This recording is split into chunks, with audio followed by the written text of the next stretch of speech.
నా దేశానికి సహకరిస్తే సహకారం తీసుకుంటాం, నా దేశ స్వతంత్రానికి సార్వభౌమత్వానికి భంగం కలిగితే అమెరికా లేదు బొచ్చు లేదు అనే మెంటాలిటీ ఇజ్రాయెల్ది. ఎవరినైనా సరే స్నేహంగా ఉంటుంది, అదే సందర్భంలో తన దేశ సార్వభౌమాధికారం కోసం ఎవరినైనా లెక్క చేయదు.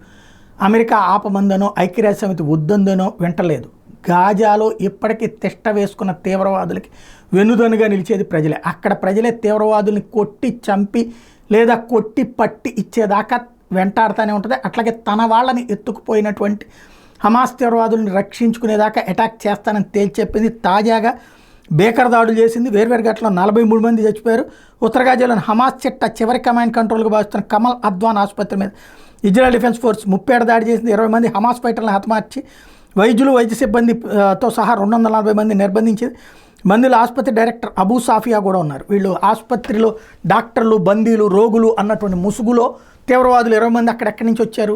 ఇప్పుడు మిగతా వాళ్ళని కూడా ముందు నిర్బంధించి ఆ తర్వాత వాళ్ళలో తీవ్రవాది ఎవరు ఒరిజినల్ వాళ్ళు ఎవరనేది తేల్చి తీవ్రవాదుల వరకు పట్టుకుపోతారు లేదా కాల్చేవతలు పడేస్తారు, మిగతా వాళ్ళని వదిలేస్తారు. ఇది సహజంగా జరిగేటటువంటిది. అంటే అసలు తీవ్రవాదుల్ని కాపలా కాస్తుంటే తీవ్రవాదుల్ని ఆసుపత్రిలో షెల్టర్ ఇస్తున్నటువంటి వార్తలు మాత్రం పత్రికలు రాయి.